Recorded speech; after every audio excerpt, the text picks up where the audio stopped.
This Torah class is brought to you by TorahAnytime.com. Okay, Rabbi, one of the most interesting topics to my mind that we've discussed here in the Shiurim was the topic of Techeles.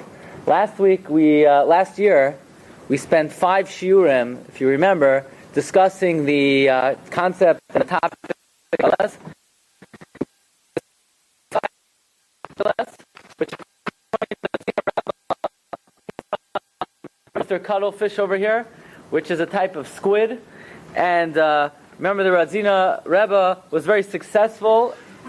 He wrote a treatise, 3 treatises on this topic. He wrote in 1887, 1888, 1889. He wrote 3 volumes on this topic where it really spread like wildfire. Radzina Rebbe kept a precise record of who he sold Techeles to the point where he sold Techeles to more than 12,000 Jewish families in Europe.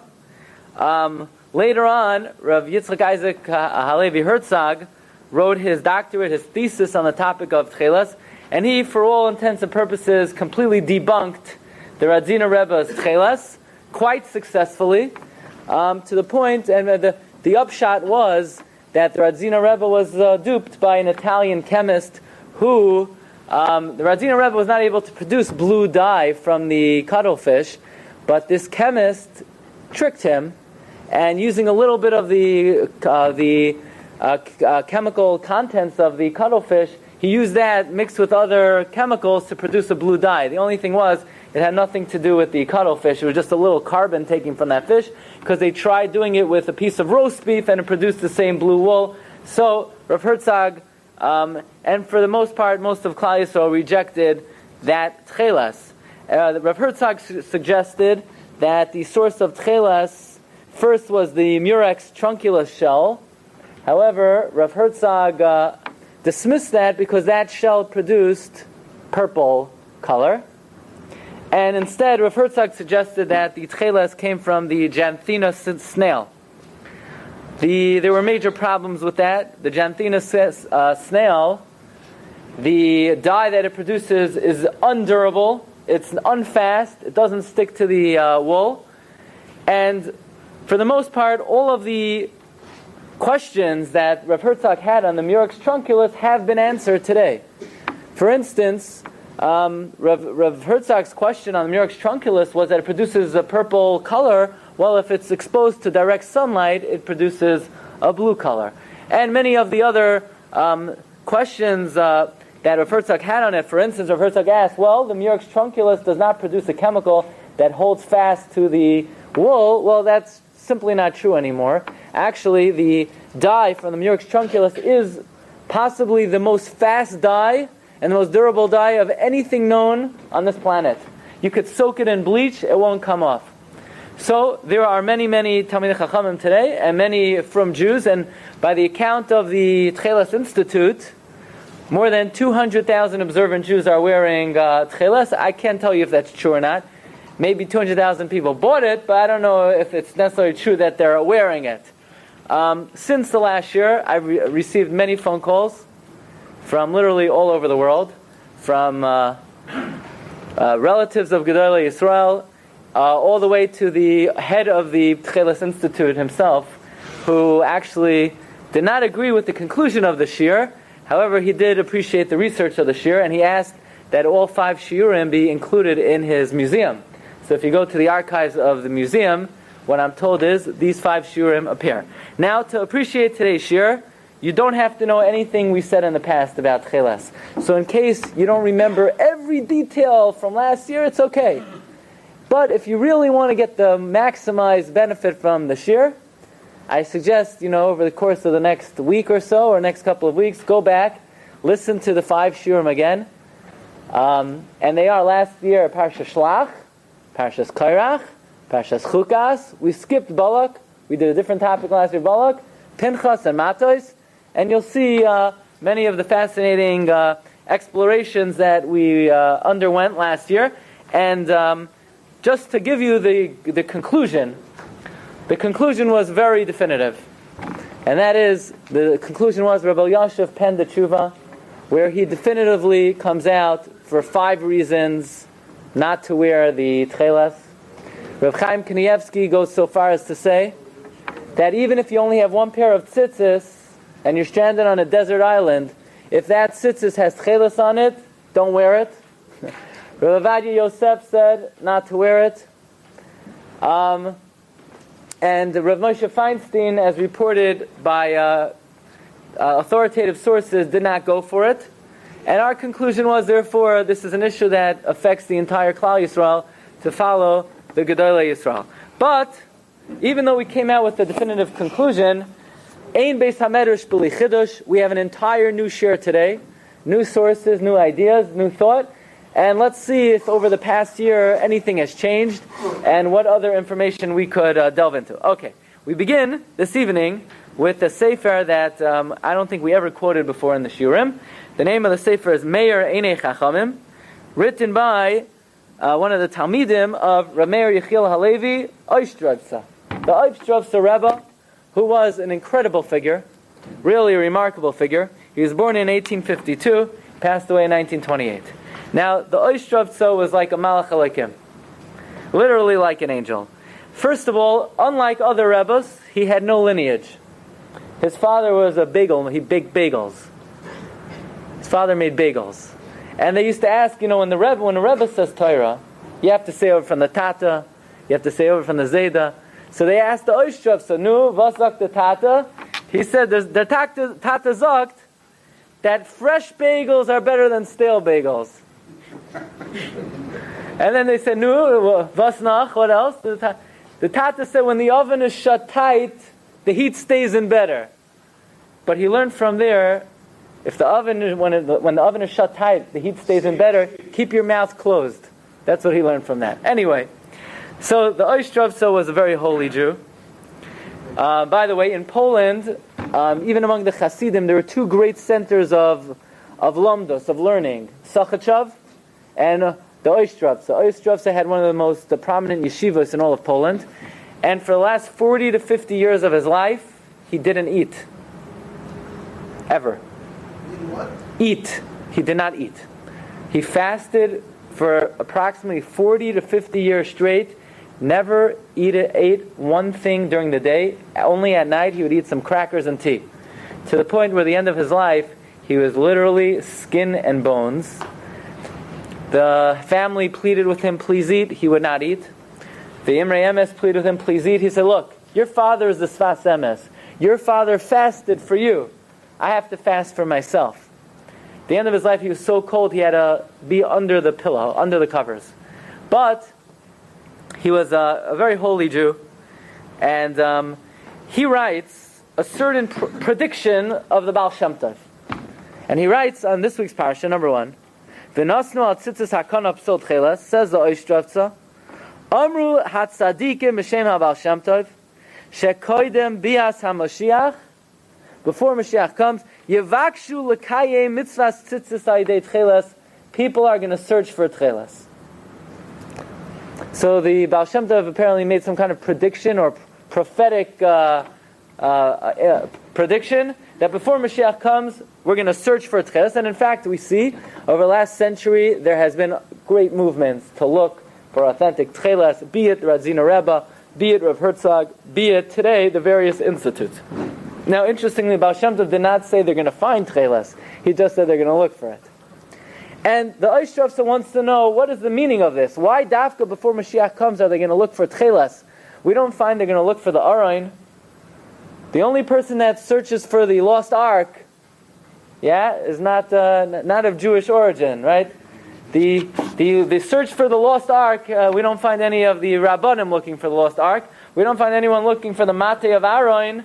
We don't find anyone looking for the Man.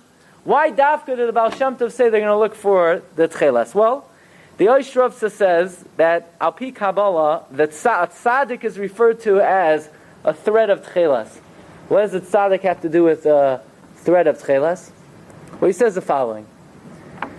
He said, we know techeiles reminds us of the sea reminds us of the sky, and the sky reminds us of the Kisei HaKavod. Why is the sky blue? I mean, look at the air in this room. Does it look blue to you? No. When you look down from the airplane, you look down, there's nothing blue in between you and the earth. What exactly is blue about the air? Says the Oishtravsa, the reason why the sky looks blue is because anything that seems endless takes on a blue hue, a blue color. Blue resembles and symbolizes Ein Sof. Ein Sof.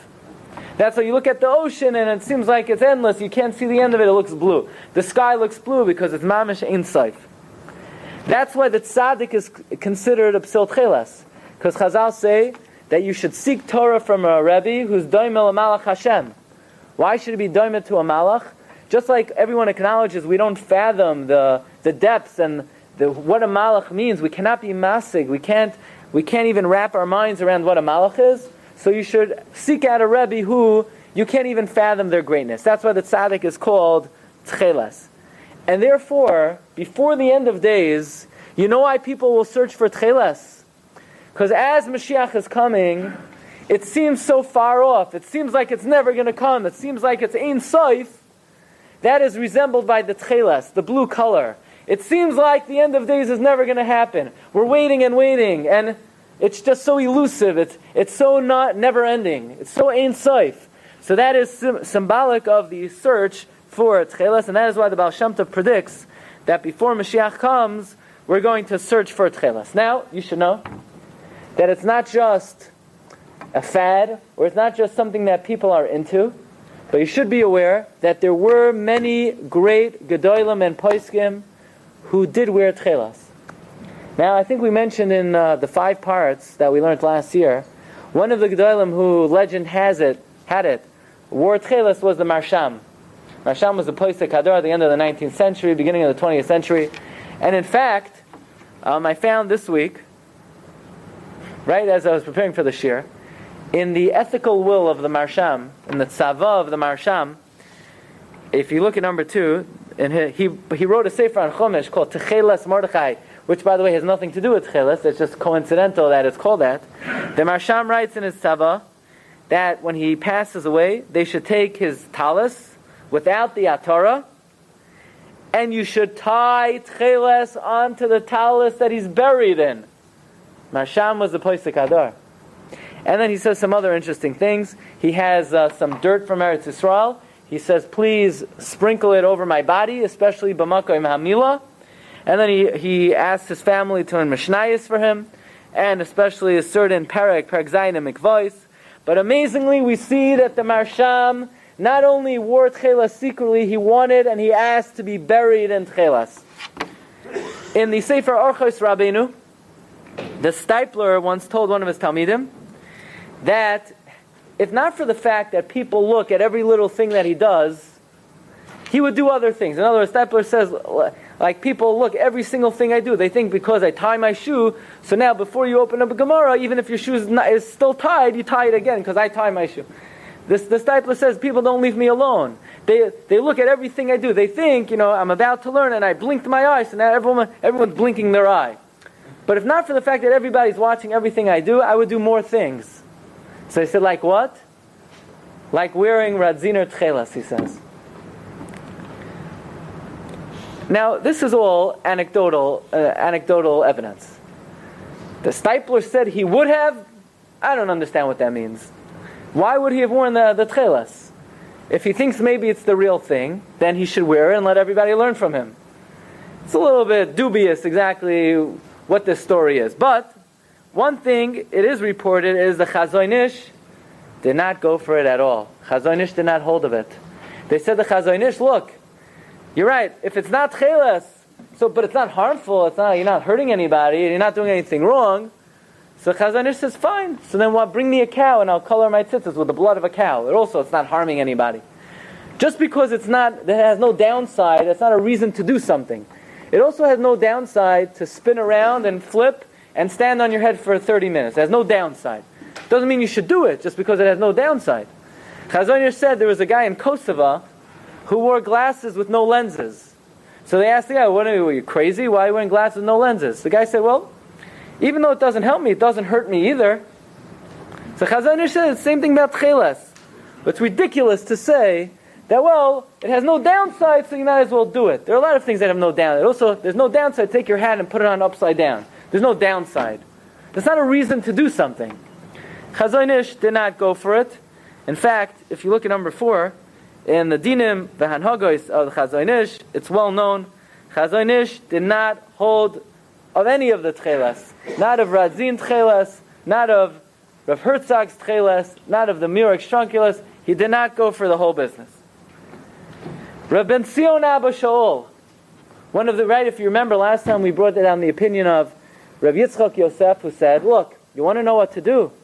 We had great Sephardic Goinim. We saw Rav Ezra Atiyah. We saw Rav Avadia Hodaya. We saw Rav Adas. They don't wear techeiles, so what are you wearing techeiles for? Well, we didn't bring in yet the opinion of Rav Ben Zion Abba Shaul. Rav Ben Zion Abba Shaul said, if your father did not wear techeiles, you're not allowed to wear techeiles. Why? Because he says, in his commentary on the Shas HaTshuas Or L'Tzion, Parak Mem Daled, he says it's like you're being mezalzel the minhag of your forefathers. They didn't concern themselves with this. So you're going to be better than them. You're going to be more from than them. It's a little bit disparaging their practice. Okay. Also, he has other reasons. The Gemara says not to put on fake techeiles, and if this is not real, then you're violating what the Gemara says not to put on kala ilah. Okay. Now the issue, and we dealt with this also at length, is, look, it's a mitzvah d'oraisa to wear techeiles. It might be it. It's a suffix. And we know any matter of d'oraisa, which is a suffix, we say a rule, suffix d'oraisa l'chumra. So it's a biblical issue. Why shouldn't we be machmir? So we have over here number 6, Shalos Teshuvas Divrei Menachem, and the Shalos Teshuvas Divrei Menachem says, look, who do you want to put on the techeiles? Regular people. Why should they wear techeiles if the Gedolim are not wearing it? But the onus rests on the shoulders of the Gedolim. Why didn't the Gedolim put on the techeiles? And he says the following. Suffix d'oraisa l'chumra does not apply over here. Listen carefully, a very important svara. You know when suffix d'oraisa l'chumra applies? Suffix d'oraisa l'chumra applies. Let's say the Rambam says yes. The Rambam says to do a mitzvah this way. Rabbeinu Tam agrees. The Rif agrees. And Rabbeinu Yoina agrees. And against all of them you have the Rush. So let's say we'll side with the majority. So suffix d'oraisa l'chumra would say, look, the Rush was a force to be reckoned with. He is a minority view, but if you want to be machmir like the Rush. After all, the Rush is a well-known, established, authoritative figure who we consider important in all matters of halacha. So yes, in this case he's a minority view, but because we're dealing with a d'oraisa in deference to the Rush, there's an inyan to be concerned with the Rush's opinion. But when it comes to techeiles, says the Divrei Menachem, now Divrei Menachem lived in the times of the Radzina Rebbe. He said none of the Gedolim agreed with him. They all agree Radzina Rebbe was a goy, nadir, and a tzaddik. But did you ever hear that the halacha is this way because Rabbi Yitzchak Elchanan Spector held that way, and Rabbi Shua couldn't have held that way, and the Beis Halevi held that way, and the Radzina Rebbe held that way? Nobody ever brings in the name of the Radzina Rebbe. Why not? Maybe he didn't gain that acceptability as the other poskim. So yes, he's a great goyin, he's a great tzaddik, but he was never a recognized halachic viewpoint in any other matter of halacha. So therefore, what are we going to do? In one area, all of a sudden we're going to say, oh, let's be concerned with Radzina Rebbe. That's not the halachic process. The halachic process is only to be concerned with the main viewpoints which are prevalent in all matters of halacha. But just to take one isolated instance and say, well, in this isolated instance, we have the viewpoint of Radzina Rebbe, as great as he was, as big of a tzaddik as he was, as brilliant as he was. It's not a position that ever is considered in any other area, which would now require us to reckon with it even in the area of tzitzis. Okay. Now let us momentarily take a look at number 7. Number 7 is also a sefer that we never used before. The name of the sefer is the Shalos Teshuvos She'elas Shloimeh. Now, who wrote Shalos Teshuvos She'elas Shloimeh? Rav Shloimeh Aron Wertheimer. Rav Shloimeh Aron Wertheimer, he lived from 1866 to 1935. Hungarian rabbi. Great scholar. Interesting man. Very interesting man. He was a collector and a book salesman.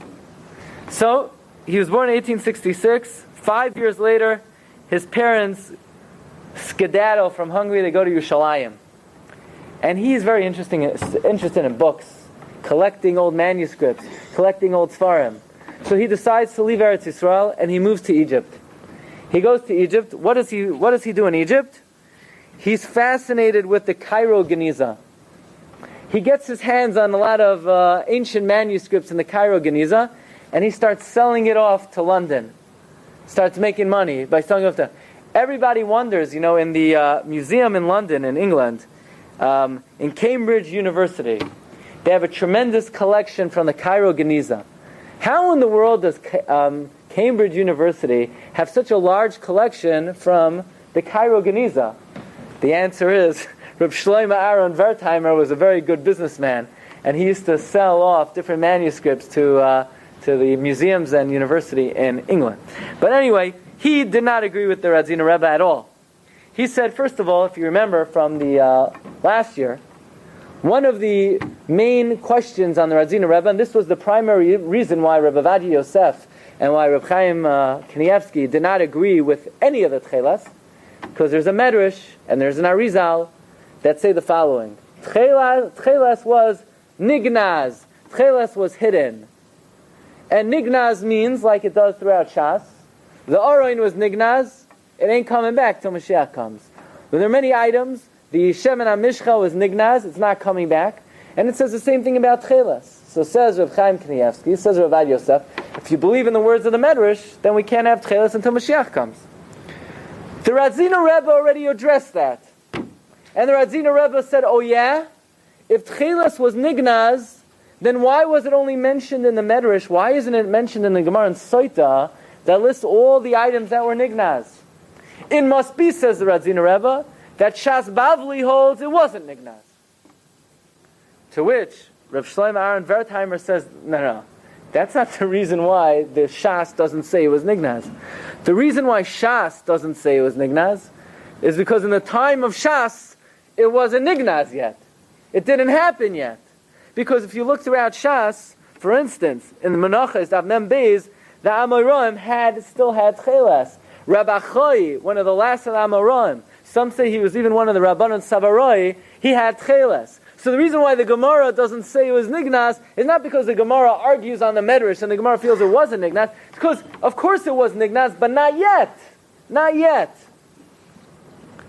Another issue that the Radziner Rebbe dealt with is that everybody knows that the Chilazon does not make frequent appearances.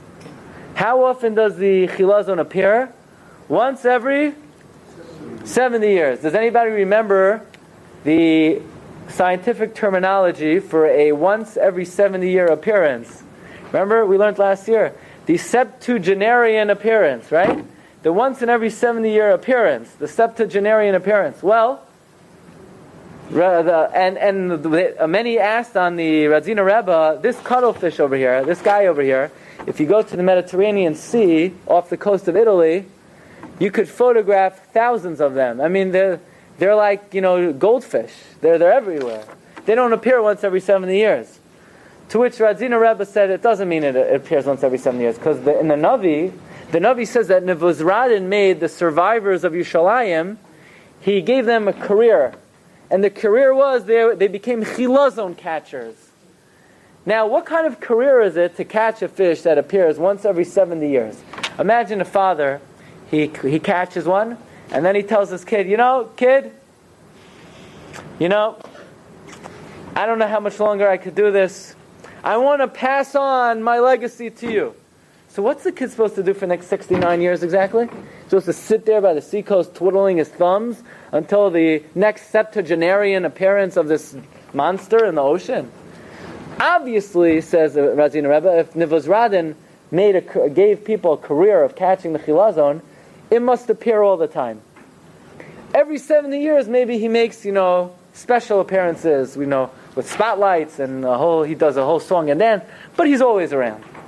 To which the Shelach Shlomo said, no. The chilazon appears once every 70 years. Why wouldn't Vizradin have given them the job of being a chilazon catcher? Well, maybe because it just happened to be that in 3 months would be the next 70-year appearance. But you can't prove from the fact that Vizradin gave them the job that it appears more often than every 70 years. Okay. I would like to bring to your attention the most recent tshuvos written on this topic. Everything we did last year existed before last year, but the tshuvos we're about to learn tonight had not been written yet. They just came out over the last couple of months.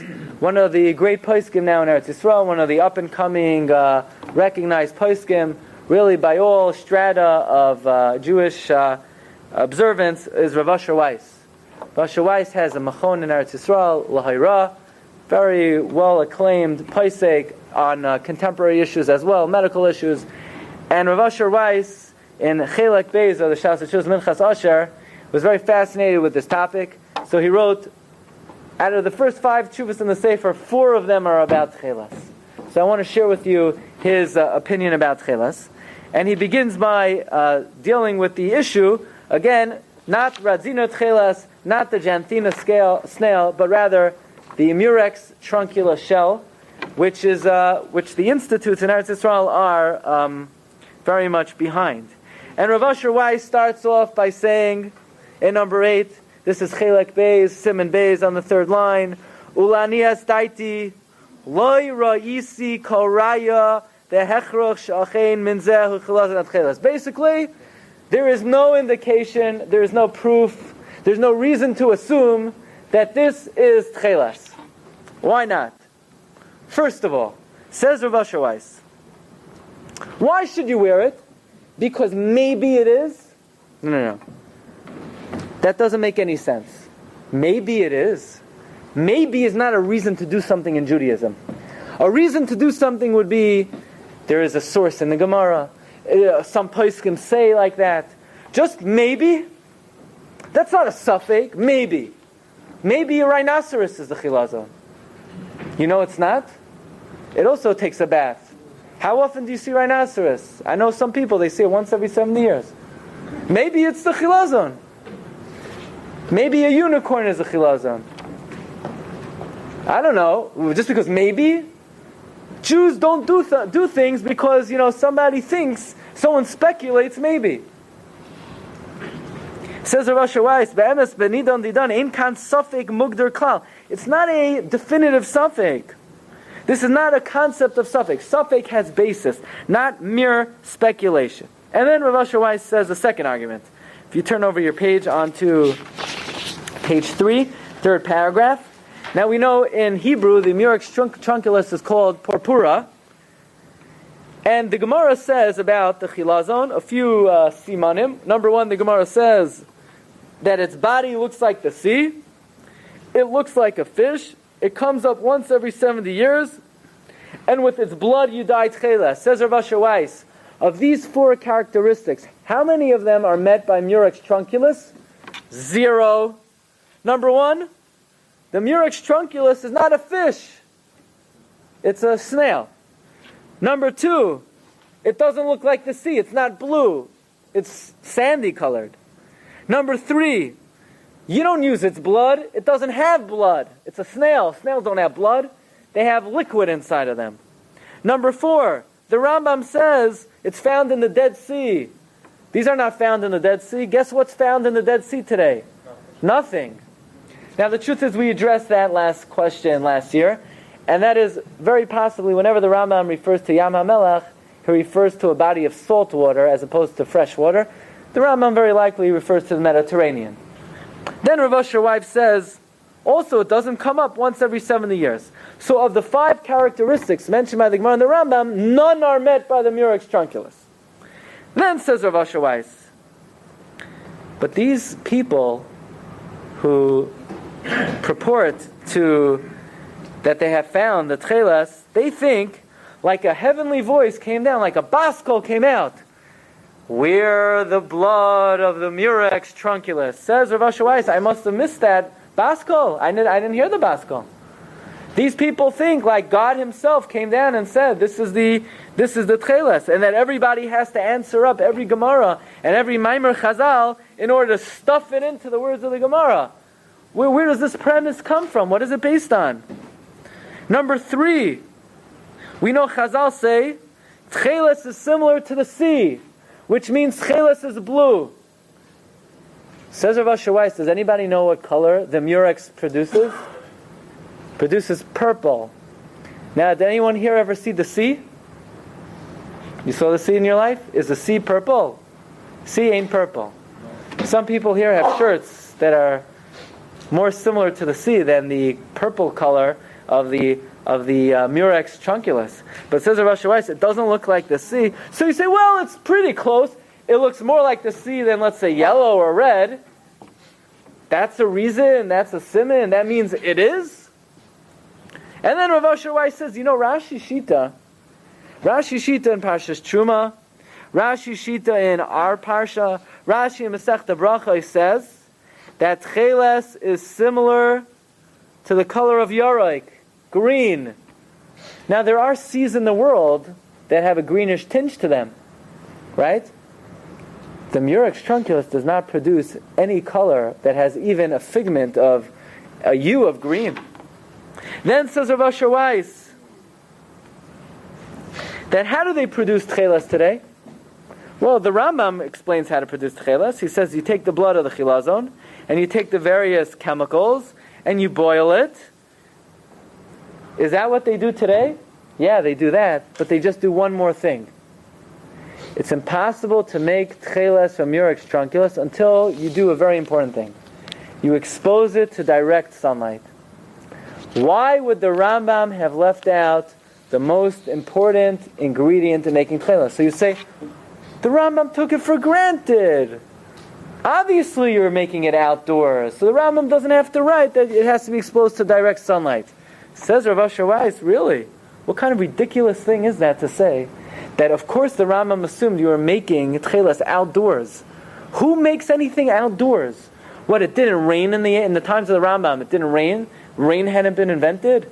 It wasn't hot outside. They only did things outdoors, like the Rambam took it for granted that it had to be done outdoors. Of course, all manufacturers do things indoors.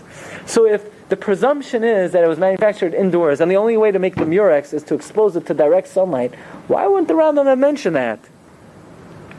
And therefore, Rav Weiss summarizes, Tamsus Hadvarim, this is on page 3, third column, top paragraph.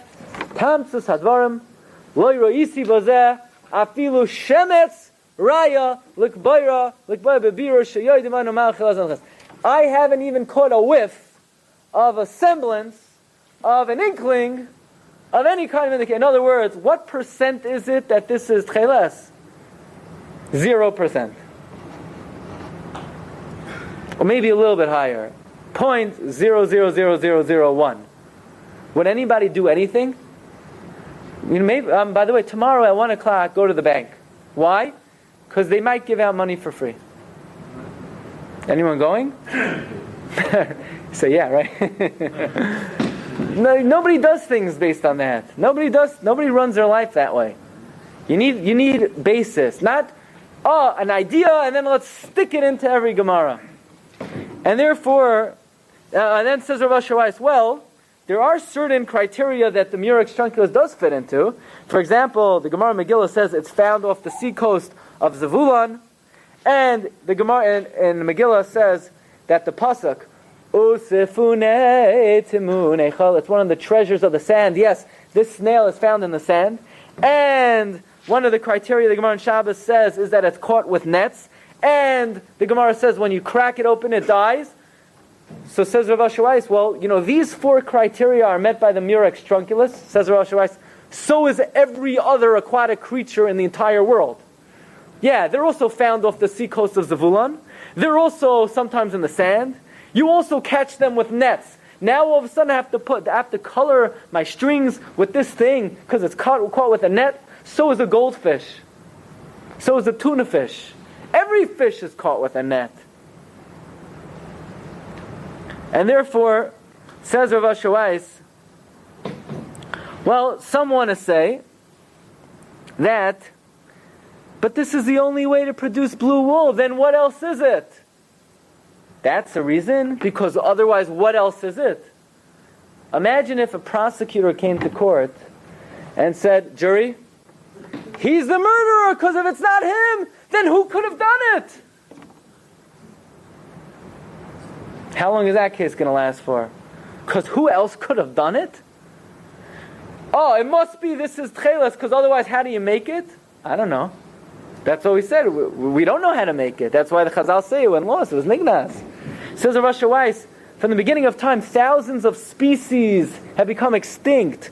So if the chilazon, which the Medrash says became extinct, what are you telling me? Well, what else is it? What is it? What it is techeiles. It's the chilazon. That's how you make it techeiles. The only thing is we don't have it anymore. Now, if you remember, last year we discussed the Medrash that says techeiles was nignaz, but we brought it out the following issue. And the issue we brought out is, yes, the Medrash says techeiles was nignaz, but there's a concept in halacha that we don't paskin halachas from midrashim. Remember? We brought many sources that we don't paskin halachas from midrashim. So even if the techeiles was nignaz and the chilazon was nignaz, but you can't paskin based on that. Says Rav Asher Weiss, and this really explains. I was very bothered. Reb Chaim Kanievsky writes explicitly that since the Medrash says techeiles was nignaz, we will not have techeiles until Mashiach comes. I was bothered. Why would Reb Chaim say that? It's a Medrash. You paskin halachas from midrashim. Says Rav Asher Weiss, anyone who wants to say that we can't follow the Medrash, we don't paskin halachas from midrashim, is making a very, very big mistake. You know why? Because of course we don't paskin halachas from midrashim. We're not paskining a halacha from the Medrash. We're merely relying on the Medrash for facts. The Medrash says the chilazon was nignaz. We don't have it anymore. So we're not following the Medrash for halacha. We want to know the metzius. We want to know the reality. We want to know whether the chilazon exists or not. So the Medrash says it doesn't exist anymore. So now you're saying, we can't follow the Medrash because we don't paskin like Midrash and we don't follow the Medrash for halacha. We're not following it for halacha. We're merely following it to know what the reality is.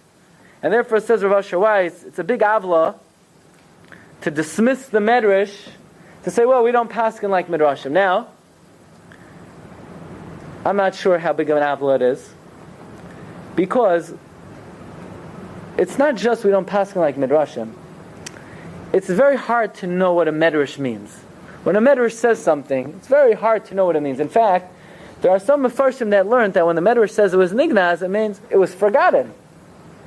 So, but Rav Asher Weiss seems to hold very strongly that if the medrash says it was nignaz, then there's nothing to deal with. Okay, and this is the conclusion of Rav Asher Weiss in Tshuva Beis Chelek Beis.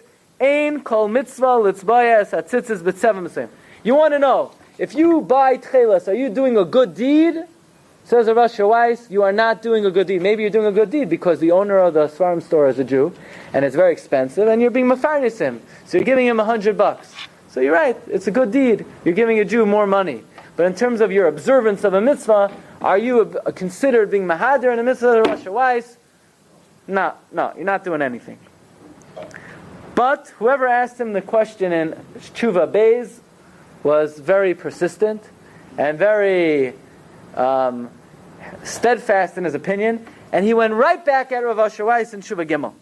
And he asked him, he says, Rav Asher Weiss, don't you know that in Eretz Yisrael many pits have been found, many caves have been found, full of thousands and thousands and thousands and thousands, maybe millions of shells of the Murex trunculus, and archaeologists date it back to the time in history when we had chilazon?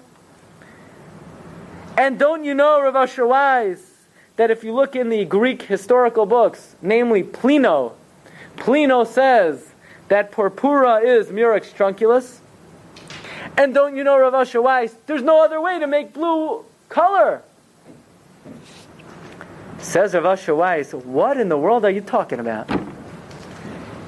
I know that this type of reasoning holds importance and has value in the world of academia, where there's a lot of guesswork, and there's a lot of deductive reasoning, and there's a lot of theory, and there's a lot of suggestion. In the world of science, whoever has the best theory wins, and we'll go with that. But says Rabbi Weiss, halacha doesn't work that way. You don't make halacha out of theory. You need evidence. And just because you find a pit with shells, and what else could it be other than, that's not a halachic argument. That's not a halachic rationale. Halacha does not deal with hashara, does not deal with guesswork, it does not deal with estimation. Halacha deals with raya, proofs. And until you have a raya, the tzitzis remain the way they've been for 1,000 years. And, well, you say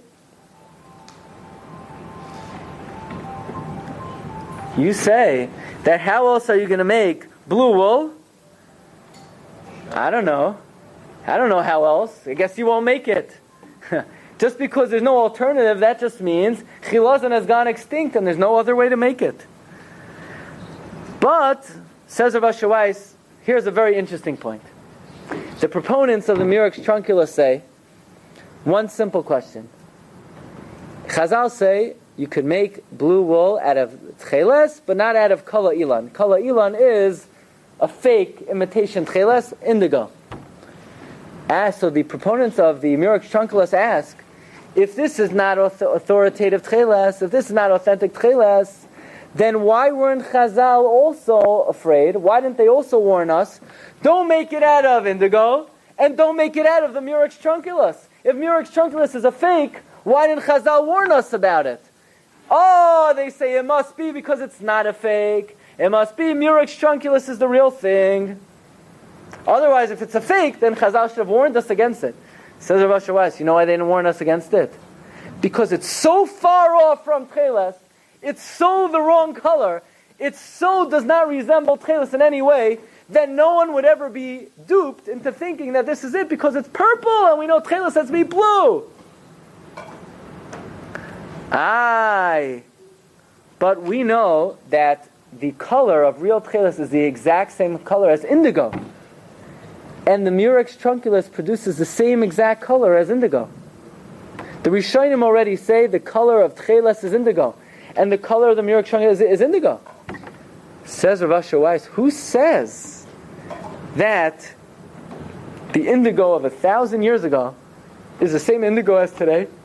Do we have like a Messiah going back from the times of the Rambam? Exactly what the Rambam gave us, a Yad HaChazaka and a Benjamin Moore booklet with all the colors in it, where the Rambam says, I paskin, this is indigo. We don't know what indigo is. We don't know what they held indigo is. We don't know what indigo is today. You can't assume like that. Says the Rav Weiss, but all the archaeologists say that all of these shells that they found in the pit date back to the exact time when we use chilazon. Says Rav Weiss, we do not believe one word that archaeologists say. They have no credibility. Because if you're going to believe what archaeologists say, you know how old they say the world is? They're off by millions of years. They say the world is millions of years old. And we say it's only 5,775. So that means they're 99% off. So now they tell you that these shells date back to the times of the chilazon? That has no bearing on reality. You won't believe a word they say. But what do you mean everyone knows carbon dating? The first thing you need to know is that carbon dating is the biggest scam in the history of the world. You know that? Carbon dating is a farce. Because it's based on a presupposition that when the world began, there was a certain amount of carbon in the earth, which is, we have no way to know that because we weren't there. It's also based on the fact that as the radioactive waves from the cosmos react on the earth, it creates certain chemical reactions. Well, everybody knows the ozone layers change heavily, and in recent history, they've changed 65%.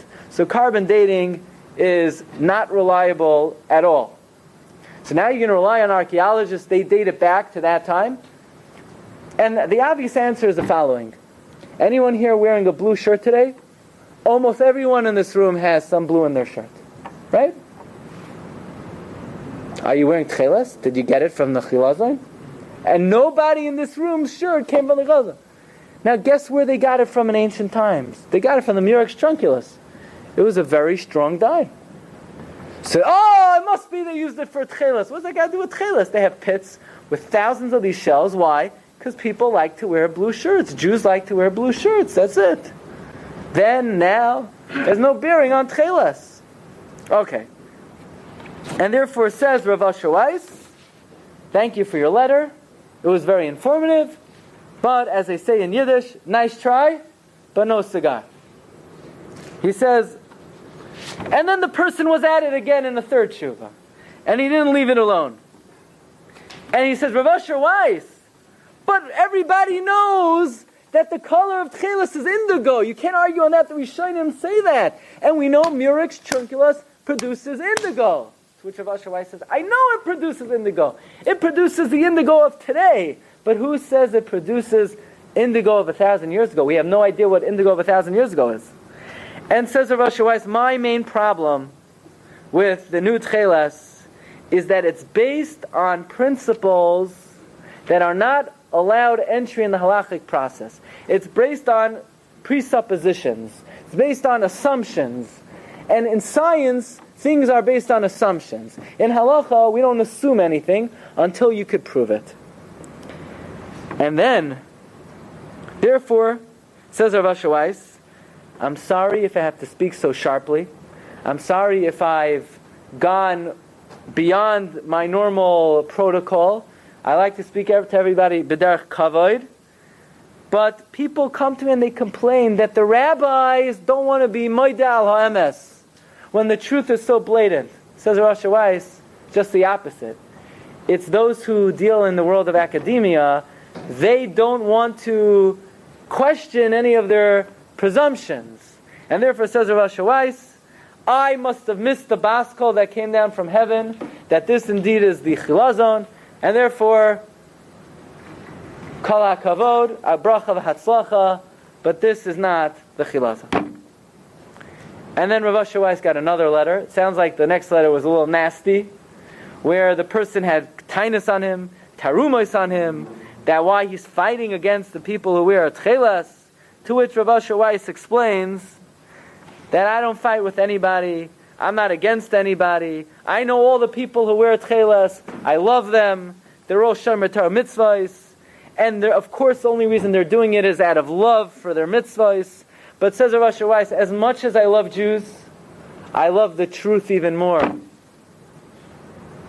As much as I love Klal Yisrael, I love the truth even more. And therefore, what can I tell you? This is not it.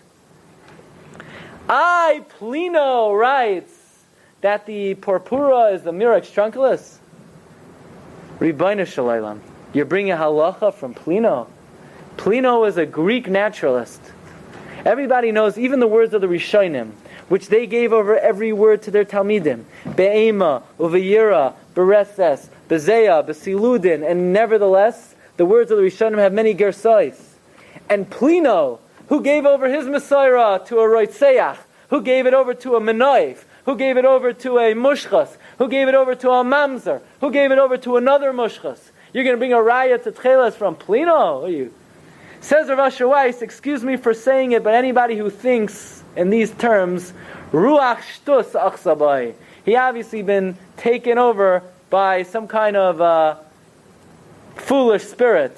But this is not how halacha works. Says Rav Asher Weiss, K'medumani, Sheruach Shtus Achsa b'mishamala al daitoi lahavi smach lahalacha. Therefore, bracha v'hatzlacha, all those who wear it, certainly we understand why they want to do it. It's out of their great love of the mitzvah. But as important as it is to love mitzvahs, it's even more important to be truthful. And if you want to be truthful, then you got to wear authentic tzitzis, which remains white until Mashiach comes. Okay, so Rabbi say, what we said last year remains in full force, that lahalacha, there's no inyan to wear the tzitzis, and in my humble opinion, it's probably better not to. The Gedolei Yisrael have not accepted it. Rabbi, have somebody's going to say? What? Rabbi Herzog. Again, Rabbi Herzog was a great man. In fact, I mentioned to you, after World War II, my grandfather took Rav Herzog around to all the DP camps, and I'll tell you two stories about my grandfather, Rav Herzog. Rav Herzog told him two very interesting things. I don't think I ever said it before. Number one, he said that during the war, he went to the Vatican to plead with the church to save Jews. The Pope would not listen to him. He would not give him audience. After the Holocaust, Rav Herzog told my grandfather he went to the Vatican that the Pope should issue a decree that all the monasteries and all the homes that have Jewish kinderlach in should release them. The Pope would not even listen to him. So Shem Risham Yerkov, all of the Talmidim of the church and all the followers of the church, they have their place, you know where, and they'll be punished for it. Rav Herzog was very active in the Bad Hatzalah, but nevertheless, as great as he was, the same thing we said with the Radzina Rebbe is not necessarily an opinion that we're familiar with in any other areas of halacha, as great as he was. And so too, anyway, by the way, bottom line is today nobody's wearing Rav Herzog's Techeles. The Jantina snail is completely dismissed. It doesn't hold to the wool. It's a terrible dye. It washes right off. So it was never really, nobody uses Rav Herzog's Techeles. Bottom line is Rabbi Sai, so you say, but isn't it depressing? I'm looking at my tzitzis, and they're all white. Well, I want to bring to your attention a tshuva from the Igrois Moshe, Rav Moshe Feinstein, in Archaim Chelek Dalet Siman Dalet, and this question was brought to Rav Moshe by his very own son, Rav David Feinstein. And Rav Moshe is dealing with the issue of, everybody knows that biblically you're not obligated to buy a four-cornered garment to put tzitzis on it. Biblically, only if you happen to be wearing a four-cornered garment, then you must put tzitzis on it. However, Rav David says to his father that the minhag of the Jewish people is that every Jew goes out and buys a four-cornered garment to wear tzitzis every day. And therefore Rav David says to Rav Moshe, I think now it would then be an obligation for every Jew to wear tzitzis. Why? Not because the Torah says you have to wear a four-cornered garment, but because it's minhag Yisrael. And we have to keep minhagim, like the pasuk says in Mishlei. Al titosh tairasi mecha, right? Shma b'ni busara v'ich al titosh tairasi mecha. And Rav Moshe says, you're very right. That wearing tzitzis every day is minhag Yisrael. It's no less than any minhag, which every Jew must abide by. You can't say, well, it doesn't say in the Torah I have to wear tzitzis, so on a hot day in the summer I won't wear tzitzis. You can't do that. It's a minhag like all minhag Yisrael, you have to wear it. And Rav Moshe says it's even stronger than a minhag. Because other minhagim, it's not a minhag to be makayim a mitzvah. This is a minhag to fulfill a mitzvah d'oraisa. And says Rav Moshe, there's so many important inyanim of wearing tzitzis. For example, we know the mitzvah of tzitzis is equal to all 613 mitzvahs. Says Rav Moshe, we know that someone who looks at his tzitzis, he remembers all 613, right? Because the gematria of tzitzis is 600, and the 8 knots, and the 5 knots, and the 8 strings, 613. So you remember the mitzvahs to do them. Says Rav Moshe, anyone who's careful in tzitzis will be zoichet to be makabel pnei shchina la'aseh lavai. And we know someone who's careful in tzitzis, it protects you from sin. Says Rav Moshe, is that only if you have techeiles? Or is it even if you just have the love on? Says Rav Moshe, every segula of tzitzis applies, even if your tzitzis are 100% white. And therefore you don't worry not. When you wear your regular tzitzis, you are gaining all the spiritual power that you need to gain from the tzitzis.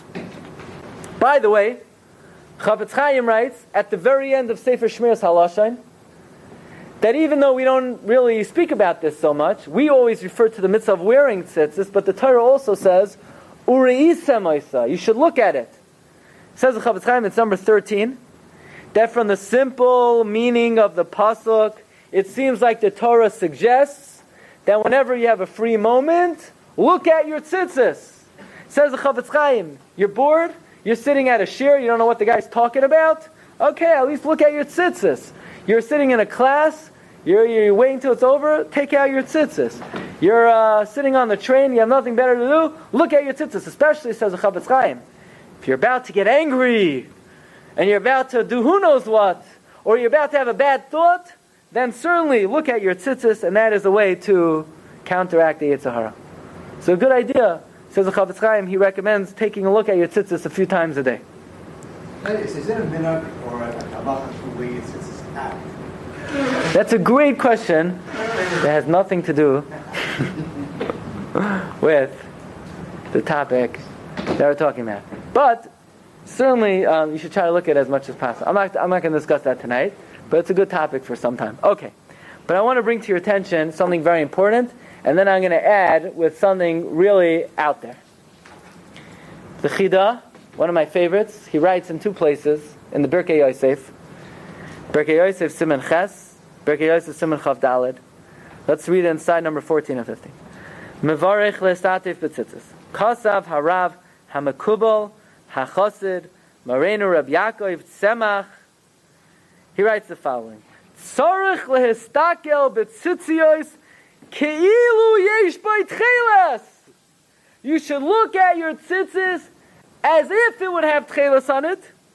Kiyav she'ein lanu techeiles, because even though it doesn't have techeiles, oisa ha'ara loy nifsika. The spiritual light of techeiles is still there. So when you look at your tzitzis, imagine that it has techeiles on it. Because even though it doesn't actually have techeiles, the ha'ara, the light of techeiles is there. And the Birkei Yosef and Siman Chav Daled brings us in the name of the Arizal. The Yechavein keilu yesh by techeiles. When you put on tzitzis, you should have kavana as if you had techeiles, because oisa ha'ara loy nifsika. The power, the energy of techeiles is still there. And the Ben Ish Chai writes the exact same thing in number 16, Parshas Noach. Nochain lehistakel b'tzitzis. It's a nice thing to look at your tzitzis. B'yichavein, b'yitzayer, b'machshavtoi. You should have in mind. You should picture in your thoughts, kilu yesh bahem chut mare techeiles, as if there's a blue string. People are going to look at you, and you're staring at this. Say, hey, pal, what are you looking at? I'm looking at the techeiles. He said, what are you talking about? You're one of those guys? No, I don't have any, I don't wear techeiles, but the Arizal says you should imagine as if you had it. Why? Because the spiritual power of techeiles still exists. So Rabbi say after 6 shiurim, even though we've concluded that if you want real techeiles, you got to wait till Mashiach comes, nevertheless, on some dimension, on some level, on some bechina, we still have a certain light of techeiles even today. But I want to end with the following. In the early 1900s, there was an astronomer named Edwin Hubble, the inventor of the Hubble telescope, and he was the one who understood that our galaxy was only a drop in the bucket of what's out there. By the way, if you ever look at a picture of the world, I don't mean planet Earth. I don't mean if you ever look at of the Milky Way, there's one dot, and there's an arrow by that dot. It says, this is our galaxy. In other words, if this was the universe, you see this dot? You can't even see the dot. That's our galaxy, which means we can't even see to the end of our galaxy, and in the scheme of things, it's a dot. Okay, that's what Edwin Hubble understood. But he also came up with the following idea. He realized there's a phenomena called redshift. You know what redshift is? What's redshift? When a planet goes away from you, you get redshift. The same thing as if a car drives towards you, you get blue, and then when it drives away, you get red. Isaac, you taught him well, right? So redshift is when a galaxy moves away from the Earth, it appears to have a certain red hue. When the galaxy would move away from Earth, it would shift toward the red spectrum. And as the galaxy approaches planet Earth, it shifts to the blue spectrum. Which means scientifically, the color blue represents the Shamayim coming closer to Earth. So that got me thinking today that maybe some of the symbolism of techeiles. We know techeiles reminds you of the sea. And the sea reminds you of the heaven. And the heaven reminds you of the Kisei HaKavod. So when you wear tzitzis, you're supposed to think about the Kisei HaKavod. What are you supposed to think? That the Kisei HaKavod is 50 billion light years away? It's good, right? I can do whatever I want, and the Kisei HaKavod is all the way up there beyond the Milky Way. No. Techeiles is blue. Blue means Shamayim coming close to Aretz. The purpose of the Techeles is to realize the Kisei HaKavod is right near you, is looking over you, is right next to you. That's why Techeles protects you, that's why Tzitzis protects you from sin. Because the purpose of the Tzitzis is blue shift, to realize the Shamayim is coming closer to Aretz. If that's the case, then maybe we understand why we don't have Techeles today. Because everybody knows that when the Beis HaMikdash stood, we had the Shechina with us, we had the Kisei HaKavod with Shalem. Kisei HaKavod was right with us. Marai, right? Kisei HaKavod, Marai Mikdashenu. We had the Kisei HaKavod with us. Memela, we could have Techeles, because we could be reminded that Rebbeinu Shalom Shechina is right next to us. But with the destruction of the Beis HaMikdash, says the Arizal, we also don't have Techeles. Why? Because Shechina is Begalusa. We don't have the Rebbeinu Shalom's Kisei HaKavod with us anymore. So maybe that's the reason why we can't have the Techeles. The Techeles is supposed to remind us of the close relationship between Shamayim and Aretz, the close relationship of the Kisei HaKavod with us. But we don't have that anymore. The Kisei HaKavod, unfortunately, is Shechina Begalusa. And that's why comes the Arizal, and comes the Chidah, and comes the Ben Ish Chai. And they say, but don't make a mistake. Yes, we don't have the Kisei HaKavod. And yes, we don't have Techeles. But the Ha'ara of Techeles we still have. We don't have Giloi Shechina anymore. We don't have Rebbeinu Shalom's open presence with us. But it's Shechina Yimanu Begaluseinu. The Shechina is still with us. So in the revealed sense, we don't have Techeles with us. But blue shift we still have. We still have the Shechina with Klal Yisrael. The Galusa, Galu Yisrael, Galu Shechina Yimayim. So even though we don't have revealed Techeles, perhaps we have the secret Techeles, which symbolizes that on the deepest level, Rebbeinu Shalom is still with us. Kisei HaKavod is still with us. Einei Hashem is shoytetais b'chol haaretz. The Rebbeinu Shalom still knows, of course, what we do, what we're thinking, and that is a school of tzitzis. Whether we actually have Techeles, the kedusha of Techeles, we do have to some extent, and we still hope for the great day of the coming of Mashiach, when we should be zocheh to the Techeles ha'amiti, the Vinyan Beis HaMikdash Meher v'yameinu. Amen. You've just experienced another Torah class brought to you by TorahAnytime.com.